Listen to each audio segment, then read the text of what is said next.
Kia ora koutou. My name is Julia Becker, and I'm from the Joint Centre for Disaster Research at Massey University and one of the QuakeCoRE leadership team. But I'll be the chair for today's session. And today it's great to be able to welcome Andrew Stolte and Catalina Miranda to do a bit of a talk about some of their reconnaissance to Thailand following the 2025 Mandalay earthquake.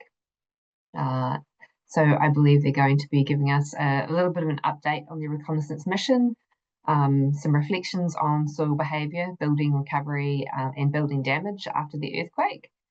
And they went as a wider team and in a bit of a collaboration as part of NZSE, QuakeCoRE, and the Natural Hazards Commission. So I'll hand it over to either Catalina or Andrew to start us off and take us through the presentation. I think they're going to do it as a bit of a team, and then afterwards we'll have some questions and answers about some of their experiences. So thanks so much, both of you. Thank you, Julia. I'll get us started. We are going to speak about reflections on soil behavior, building recovery, and damage from the March 28th, 2025 Mandalay earthquake. What happened is following the earthquake, a team was quickly formed of members from NZSE, QuakeCoRE, and the Natural Hazards Commissions to sponsor a trip for the earthquake reconnaissance. And so Catalina and myself co-leaded a group of New Zealand delegates to go to Thailand and observe what we could from the earthquake. Members of our team also included Andrew Baird, an engineer from Becca, Jitendra Bhatta, a postdoctoral scholar at the University of Canterbury, Jitendra Bathara with Resi Pro International Engineering, Lucas Hogan, a lecturer here at the University of Auckland, and then his colleague Chungwook Sim, who was a member of the American Concrete Institute 113 committee, looking at post-event reconnaissance. So the seven of us met in Thailand, and we established a delegation to go learn what we could. The first thing I'd like to highlight is that we established relationships with Thai colleagues. And without the help of the people on these slides, our trip would not have been a success. So we met with Professor Panung at AIT. We met with Dr. Punchet, who was at AIT as well, and now managing director at Resolution Engineering. We also had help with Professor Amorn Pinamanas, who is the head of the president of the Thai Structural Engineers Association. Professor Suta with KMUTT was instrumental in helping us arrange some of our site visits. And then also Professor Nakorn, whose work aligns quite a bit with my own and feeds into the site response that we've been looking at across the region. And so some of the slides we have borrowed with their permission to help set some of the context for the earthquake. So the objectives of our reconnaissance were to assess the dynamic characteristics of the soft soils underneath Bangkok. We were using systematic surveys to explore the functional recovery of the building following the event. And then wherever possible, we documented examples of both structural and non-structural damage in the built environment. So before we jump into the earthquake itself, we'll talk a little bit about the seismic setting and the design standards in Thailand, just to set the stage. So here is a map of Southeast Asia, and what we see on the left are the active faults in Southeast Asia. And if you look at Thailand, which is in the middle of the image where my cursor is, you'll see that there are not very many active faults in the majority of Thailand. Instead, most of the activity is focused in Myanmar and along the subduction zone going to the east of Myanmar. If you look at earthquakes from the past, well, roughly 100 years, again, you'll see that most of the activity is coming from this offshore subduction zone, going from Myanmar down into Indonesia and Malaysia, and then also the smaller, shallow crustal active faults throughout Myanmar. And so most of the seismic hazard is coming from far off earthquakes relative to Bangkok. So then you may be asking, why did we go visit Bangkok instead of head out to Myanmar or further north in Thailand? And the key bit is the site conditions in Thailand in Bangkok are quite unique. The image on the left shows the VS30 site classes for Thailand. And what you'll see is most of the Southeast Asia, you have strong rock sites. But if you focus in on this red area, you have shear wave VS30s less than 180 meters per second. indicating very soft residual soils, well, soft soils like clays, that tend to amplify earthquake ground shaking. And so that is indeed what we saw and sets the stage for most of what we look for in this reconnaissance. But we decided to focus on Bangkok because there was long period amplification of earthquake ground shaking that was worth noting. So here is a picture of Bangkok from about actually 25 years ago. But what you can see even then is the built environment is rapidly increasing in building height. So as land becomes a little bit more scarce, the focus has been to build long, tall buildings with what ends up being long resonant periods. So the seismic hazard is kind of a mix of two things. We have this large, deep sedimentary basin filled with soft soils. As we've seen from earthquakes around the world, notably the Mexico City earthquake, we see amplification at long periods, even far away from the seismic source. And over the past 20, 30 years, Bangkok has built up. And so we see an increasing number of high-rise towers, some as tall as 70 stories, with these very long natural periods. The key earthquake scenarios worth mentioning for Bangkok itself are a magnitude 7 to 7.5 event in the Canterbury province of Thailand, which is just to the northwest of Bangkok. The next major seismic hazard that was noted before this earthquake was the Sagaing Fault in Myanmar, which is northwest of Bangkok. The projected scenario was a magnitude 8, and the earthquake we'll be talking about today, the Mandalay earthquake, was on that fault. And then further to the east is that subduction zone I noted to the west of Bangkok. So we'll look at the progression of seismic standards in Thailand. Before 2007, there weren't any seismic design standards. The Building Control Act in 2007 required seismic design of buildings taller than 15 meters.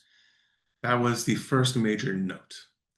In 2009, the first seismic design standard was published. It's noted that there would be long-distance earthquakes that would affect Bangkok, and that basin effects should at least be considered.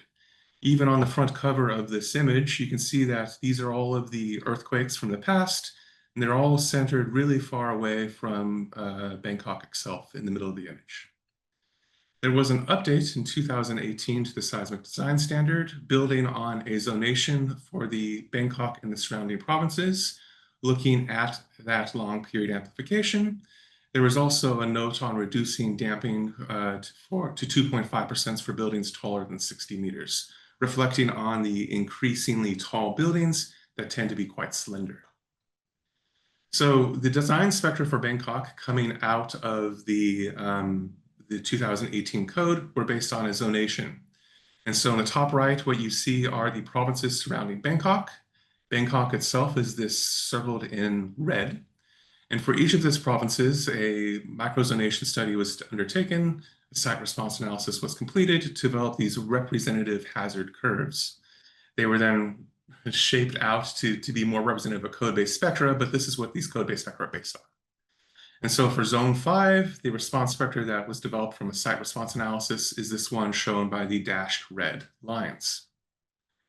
If we move forward, we can look at the response spectra in a second for the earthquake. What I want to highlight, though, is in the sedimentary basin, you see amplification at long periods associated with soft sedimentary soils. The other thing I want to highlight is that the period goes out to 5 seconds. Indeed, that is a relatively long period, but what we will note in a moment is that we are recording longer period ground motions. But at the time in Thailand, the instrumentation was limited and couldn't go beyond these 5 seconds. We'll look at that through some of my work. So my work was interested in estimating site and building period using broadband seismometers. What we did at our 10 case history buildings is I placed a broadband seismometer in 2 locations. The first is either on the ground level or at the foundation level of the building. And then we also placed a sensor at the top story or roof of the building. We recorded microtremors. So very similar to ongoing sedimentary basin characterization work that I do here in New Zealand. We record microtremors for 30 or so minutes. These are ambient vibrations coming from far off earthquakes, anthropogenic noise through the city, also offshore sea waves. All of these are generating energy that I can record and then use for our analysis. We recorded these using our 3-component sensors with a flat response to velocity from 120-second period up to 200 hertz. The key bit here was we were bringing instrumentation that was had a longer period sensitivity than what was available in Thailand at the time, allowing us to record to periods at much higher periods than what they had for their microzonation study.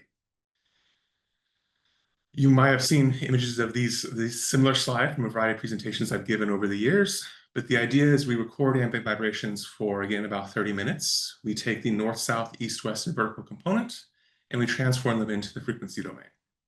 We combine the 2 horizontal components, and we divide that on a frequency by frequency basis by the vertical component to get what we call an HV spectra. When you look at this spectra, you'll see peaks that we tend to associate with the resonance of soil, but also, as you'll see in a second, with what we might associate with the resonance of the building itself. The idea is we identify peaks in this HVSR spectra, we associate that with a fundamental period of vibration or frequency of vibration, and then we use that to classify the site. We repeat this for multiple windows, developing several of these curves. We pick that peak frequency, and then we look to see if we can see it repeated across multiple time windows. So an example result from our studies in Thailand, we understand the basic geology of the region is a thick clay layer over rock. What we did, as I mentioned, is we instrumented the ground or foundation level, and then we also placed a sensor at the top. This is a recording from a case history in a 25-story building. And what you'll see is we have time windows that we have a long period of about a half an hour.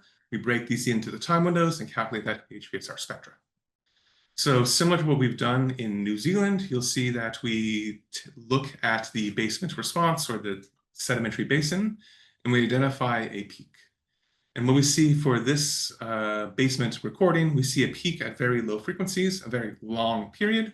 And we see a secondary peak at a little bit of a higher frequency, around 1 hertz, around 1 second. The interesting thing that we did in this case is we also instrumented temporarily the building. So this is the recording from the 25th floor. And what you see here are 3 peaks. You see that long period peak we associate with the sedimentary basin, something at a little bit of a higher frequency, which we see below. But then also what we see in that is another peak that we are attributing to the building resonant period. And so this building period had about 2.8 seconds. It was a stiff concrete building. And so after talking with my colleagues, Lucas and a few of the other structural engineers, we think this matches the building period. And so it was an interesting finding is that using these temporary deployments, we are able to at least qualitatively estimate the building response period, at least for the fundamental mode. So that will lead, the thing I wanted to highlight again is that we saw at all of our sites a deep resonant period at about 6 to 7 seconds, which was beyond what was included in the seismic, the response spectra used for design in Thailand. I'm going to highlight a bit about the Mandalay earthquake itself. So on March 28, 2005, there was an earthquake on the Sangin Fault in Myanmar. We chose to visit Bangkok, Thailand for a few reasons. Notably, we could not get permission to go to Myanmar, given the Ministry of Foreign Affairs advice. So we decided to focus on Thailand. And we had 2 choices, either Bangkok with this deep basin response, which is quite interesting. And so we decided to focus on Bangkok itself rather than look outside the city. The Mandalay earthquake was a magnitude 7.7 event. You can see this is an image, the shake map from the United States Geologic Survey. You can see it was along the Sangin Fault. The key point is the epicentral distance was quite far. This arrow from Mandalay to Bangkok is about 1,000 kilometers long. So we wouldn't expect extremely strong shaking in Bangkok, but we do see long period amplification. Let's look at this in terms of response spectra. So in Bangkok, there are 4 strong motion stations that recorded the event. The curves here that we see on the right are the design-based earthquake, or the response spectra coming out of the design code. These were fitted to that site response that I talked about earlier. You see that the spectra are limited up to a maximum of 6 seconds, and you see the design basis earthquake for both 2.5% and 5% damping coming out of that code. You'll see that the ground shaking was quite a bit less than that at short periods because the amplification isn't that strong at the short periods. However, at longer periods, we are seeing that there is amplification on the strong motion stations from a period about 5 to 7, well, up to 8 seconds that are higher than design-based earthquakes. And what this turns into is we see these long period shaking of these tall buildings in Myanmar. So if we move forward, I have 2 videos just showing what you would have probably seen on social media. You have these very tall buildings. Thailand is quite hot, so there were often swimming pools on the top story of the buildings. And what you end up seeing is this seiching effect where the buildings are swaying, and you see, of course, the water pooling out from the swimming pools. This image on the right shows a sky bridge between 2 towers. And again, you see this long period shifting back and forth of these towers. Immediately after the earthquake, the Thailand Structural Engineers Association did an initial assessment of the building stock in Bangkok. There was one total collapse of a building that was under construction. We won't talk about this. We won't talk about structural damage here, but we're not going to focus on this building because it was under litigation. During our visit to Thailand, there were tens of buildings noted with some moderate structural damage. We visited 2 of these. Given the scope of this presentation, Catalina and I decided not to focus on the structural response because a lot of what the damage that we saw wasn't necessarily associated with design, but was rather perhaps minor construction quality control issues that resulted in this structural damage. However, non-structural damage was observed for hundreds of buildings. We observed non-structural damage in many of the buildings that we informally visited, and then we documented 10 of these buildings in detail. So now I'll hand off to Catalina to talk about that. One of our objectives was to look at the non-structural damage that happened to buildings. When we visited Bangkok, we realized that most of the damage that occurred, non-structural damage, was actually damage to infill walls, partition walls. Most of the mechanical elements of the buildings were actually functional, were somehow okay. So you can see here some of the pictures of non-structural damage that is going to be linking later on in this presentation because affected the functionality of the building. So here you can also see some damage to walls as well. These ones were external walls that you can see there in the middle picture, and also some minor damage to floors and around that door as well, so non-structural damage. Here also these are pictures we took during the visit. So minor damage to plasterboard in ceiling and a lot of ceiling damage that we observed as well. Also here some minor damage to water supply and maybe that affected the functionality of the building to some degree. Here also some pictures of the non-structural damage to doors and windows that affected the functionality of the building because of the access and not unable to open windows and stuff like that.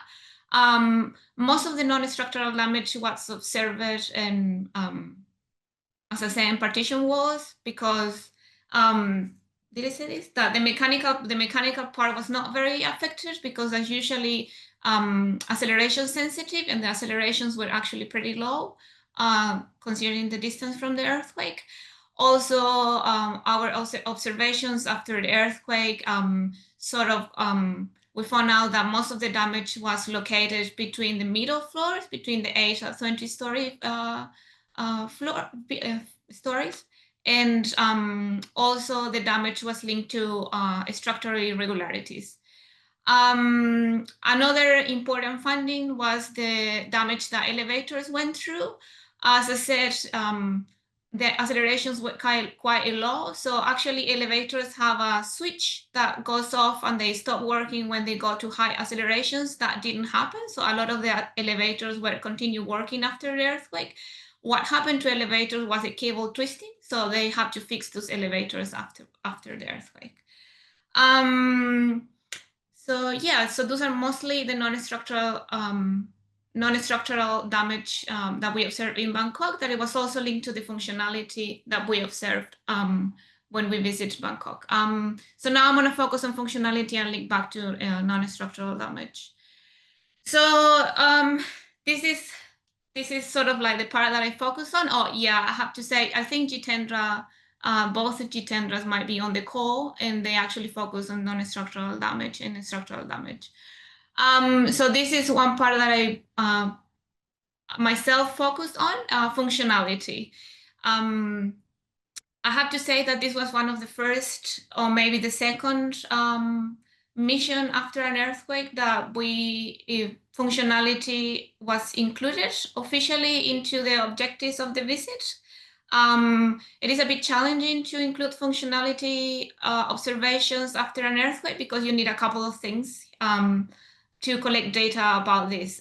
We usually, after missions, you can see a lot of pictures from damage and physical observations, but functionality is about collecting data on what worked and what's not working, on what house is going to be repaired and stuff like that, what's affecting the functionality of the building, basically. And to do that, we need to talk to people. And to talk to people as a good academic, we have to go through ethics. And I actually wanted to highlight in this talk that QuakeCoRE was very concerned about this topic, and I'm very thankful that they actually did, because they push the team and us to get ethics approval before going to Thailand. I think it's good practice to get ethics approval, because when you go after an event and you talk to people, people have gone through a lot of trauma, and you want to be aware of what can and cannot be done, and what things can you ask and who can you talk to after those sort of events. Also, a lot of journals ask you for ethical considerations when you do data collection through people. So it's just something that I wanted to highlight, that is important as we as academics consider this when we go to missions after these events. It is quite challenging as well, because you have, as I say, you need to talk to people, and in Thailand they speak Thai and we do speak English, so we have a barrier of language there. It is quite challenging to access information, and it's challenging also as well to find the right people to talk to. For this event in particular, we focus on property managers. We didn't actually talk to occupants of buildings that we visited because of ethical considerations. They might have still gone through some issues, and since property managers had a better overview of the building, but were not sort of mostly emotionally attached to it, I would say. So we decided to go and talk to them. Why is it difficult to collect data about functionality? Because there's a lot that you have to know about a building. And sometimes when you ask people about what happened to your building, they're probably going to say that the building was fine. So this is just like a checklist of things that, according to the literature, that you should consider when you look at functionality. So it's not just about the damage, because here in the first bullet points is about damage, but also you want to talk about workers, availability to come and fix stuff after the earthquake, and how's the response after the earthquake, and also we're going to talk about services and so on. So there's a lot of questions that you want to ask. So NIST, I think last year they used early version of this questionnaire to do similar studies after the Turkey earthquake, NIST from the US. And so we used the same survey they use, and we adapted to the Thailand context and to the earthquake context. And we also translated the survey to Thai with the help of students from Thailand. So it's actually pretty important to have connections before you go to these sort of missions. So all the checklists that I mentioned earlier, were somehow included into this questionnaire. So what we found after we did the questionnaire and we talked to people. So basically, first of all, when we talk about functionality, this is what we want to measure, right? How long after the earthquake happened, how long the building took to go back into fully functional to what it was before. So an interesting thing is that after the visit, and you're probably aware that most of the buildings went back to being fully functional, because buildings did suffer some sort of degree of damage, but they actually were working. People kept using buildings. So that's just kind of like a general overview. And then when we asked people, they also said, this is the building that we visit, they also say, yeah, building was fine. So don't worry, everything was fine. The building was working. But then when you actually start talking to them and you go to the questionnaire and those lists of stuff that we use for theoretical frameworks of functional recovery, this checklist, you start finding out that the building was not as good as we thought. So some damage actually affected the functionality of buildings. So here's just some example of the level of number of elevators that were damaged after the earthquake. So in total of 8 different buildings, 24% of elevators were damaged after the earthquake, and some of them were recovered after a week, and some of them after a month, and a lot of them were not even fully recovered by the time that we visit Thailand, which was about 3 months after the earthquake. I had the opportunity to go back to Thailand in August, and there were a lot of buildings that were still, they still had damage. They still have elevator damage and damage to infant walls. And I also included here a few of the buildings also suffer some water supply damage that was internal to the building, not to the external utilities. So those are sort of an example of what we saw of the damage, non-structural damage that affected the functionality of the building. So what delayed the functionality of going back to functionality? It was mostly the lack of builders to undertake the work after the earthquake happened. Since we have a lot of non-structural damage, there's a lot of people that needed to go out and do some work to repair that damage. And also people mentioned to us, and this is also, we also included in the questionnaire, is that people wouldn't do anything to their buildings, repair this non-structural damage after they actually got insurance approval. And the insurance approval was a bit of a back and forth, because of course they wanted to be covered 100%, and then insurance will offer less than 100%, and until they reach some sort of level of agreement. A few of them mentioned like they will cover 80% of the damage, and then the rest has to be covered by the owners of the buildings. Then they decide to carry on the work. There were other buildings that we also visit that the owners just cover everything, and then they will deal with insurance later on. But yeah, insurance was a big factor when it comes to repairs. Another interesting finding, and then this is just me playing around with lines, is that even though people say, yeah, the building was fine, property managers indicated some of the damage that occurred to buildings, people decided not to use the buildings anyways, because they didn't understand that the damage was non-structural, and they were worried about the safety, and they decided to relocate for a period of time. So when we talk about functionality, I was wondering, do we need to bring down that line? Because it's actually not, do we need to include my social perspective when we talk about functionality? Because from an engineering perspective, everything might be fine. But then when we try to explain that to users, to end users, I think the message is not coming across well. And this is something we were asked many times, how they were struggling on how to explain damage to users. These are just some examples we saw of some I don't know, you call it how do you call the big things? Banners, posters of side buildings by the entrance, by the reception. So yeah, that they were developed with the help of engineers to try to explain somehow that buildings were okay to occupy. I say okay to occupy because if you try to read closer, you're gonna reach there that is the building is safe for occupancy. So that's a big difference that we have with New Zealand. I don't think in New Zealand we will use safe when we want to refer to the integrity of the building. Yeah, you can see some of the struggle of here, how to communicate that buildings were maybe okay to be occupied.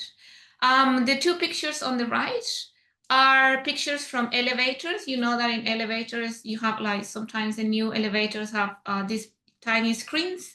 And we saw that also information about the building was displayed in those screens, and also information about what to do during an earthquake. So there was a lot of information about drop, cover, and hole after the earthquake. Of course, it got my attention, and I asked project managers about that, and that was something that they actually put out there after the earthquake happened, because they didn't really know what to do. They didn't have access to this information before the earthquake. So that's something also interesting. Yeah, another observation that came out of this conversation is that they evacuated buildings straight away, and they didn't know what to do, whether to come back in, wait for assessors to come and say that the building was fine. So it was a lot of uncertainty of what to do after the earthquake.